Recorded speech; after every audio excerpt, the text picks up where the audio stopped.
Okay, so I just thought I'd do a really quick whip through of some really great iPad apps to give you a bit of an idea about the way you could use iPads in your classroom. So in terms of some categories, there are some reading apps. iBooks is the first one when you think about reading. So this is really great for reading PDFs. You can put PDFs into iBooks.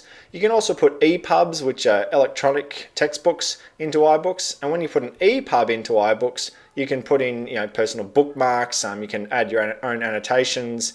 EPUBs have a little bit more functionality, but iBooks is for reading books.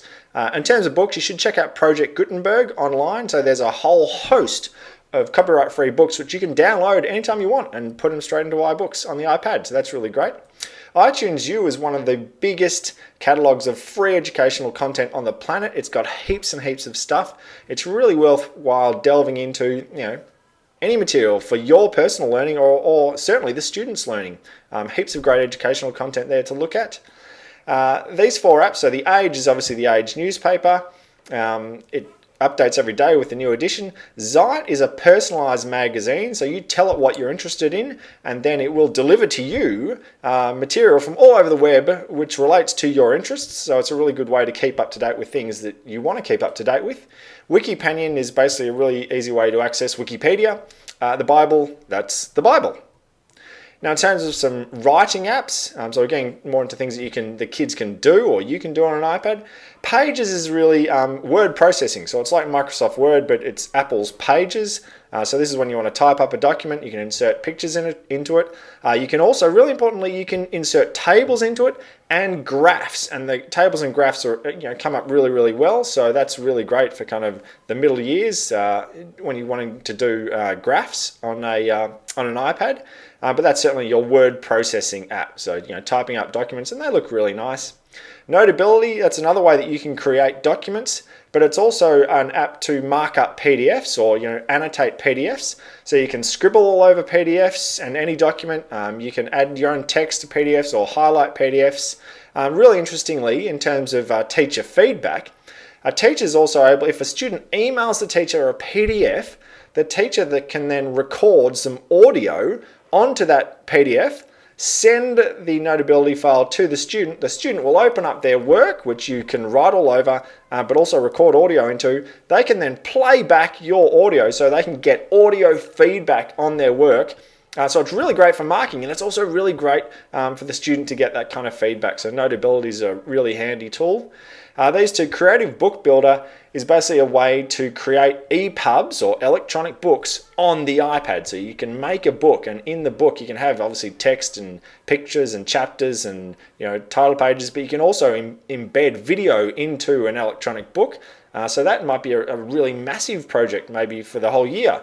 You can think about many ways to include that. And Scribble Press is also a book builder on the iPad, but it's probably less complex than Creative Book Builder. So it's great for just creating the odd little storybook. So they're two kind of book creating apps.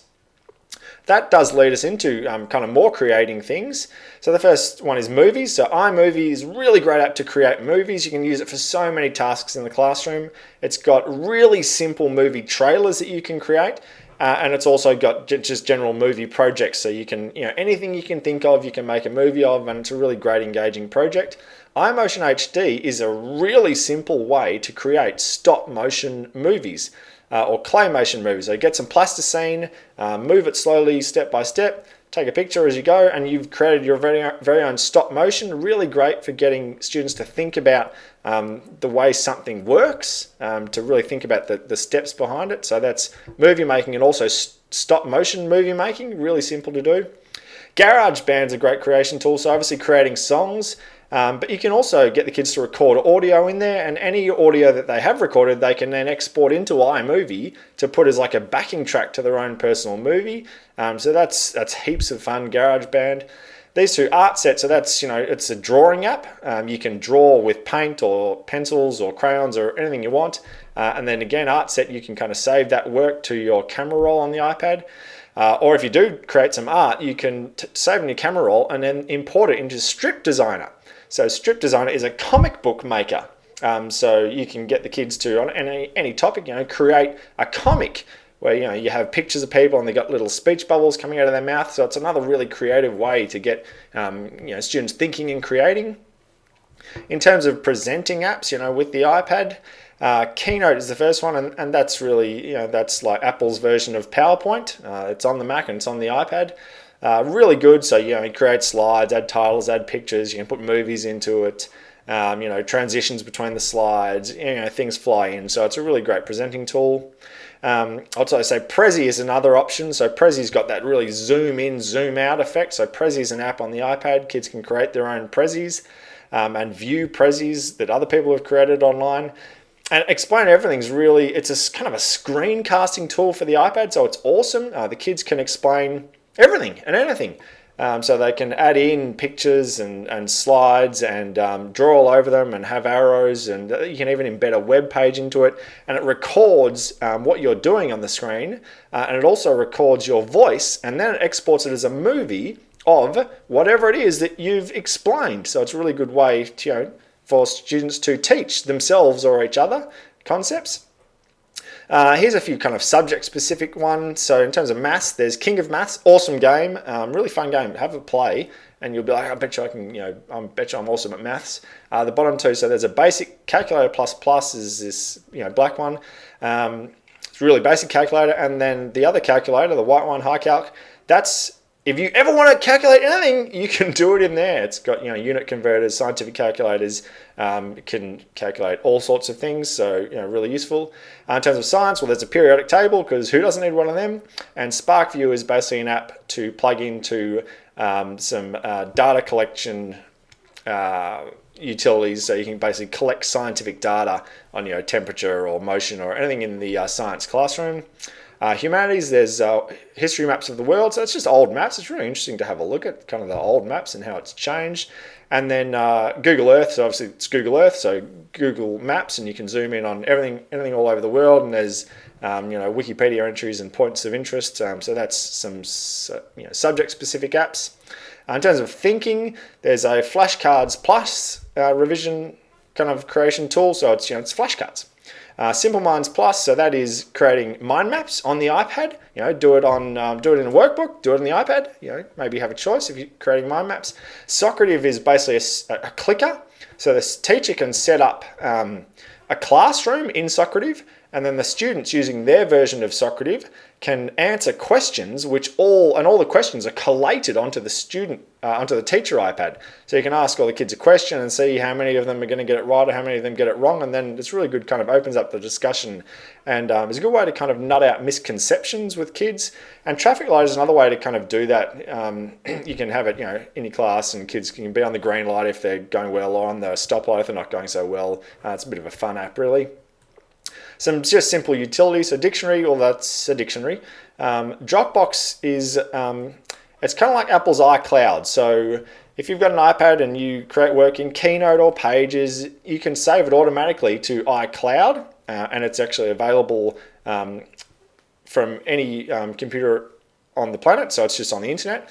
And Dropbox is the same. So lots of programs like Notability will be able to save work to Dropbox, and then again, you can access that material anywhere. So it's just it's like a cloud-based USB drive a bit. Find My iPhone works on an iPad too, so it basically geolocates your iPad. It's handy if you lose it. Scan is a QR code scanning utility, so if you see a QR code, scan it with the scan and it will tell you what the QR code says. And Skype's obviously for kind of internet telephony services. In terms of watching, ABC iView, so that stores the last couple of weeks or month of all ABC's content, so really great for catching up on anything you've seen on ABC, which is normally pretty good stuff. Middle one, Khan Academy. So the Khan Academy is a really phenomenal educational resource, thousands of videos on heaps of topics, particularly maths and science, but often really help to kind of aid understanding of a concept. And TED, just every week, just an amazingly inspirational presentation by someone who's an expert in their field, and there's just a huge range of really interesting presentations in TED, so they're TED Talks. It'd be remiss of me not to mention some of the cool built-in apps. So they were all extra apps you have to get from the App Store, but the built-in apps, so there's Safari, so this is browsing the web. It's where you Google something. It's where you Any web pages found in Safari are really useful. Mail, checking your email, again, really simple, easy way to check your email. Notes, a really simple way to take notes. So if you don't want to delve into pages or notability, you just want to take a really quick note, then Notes is a really good solution.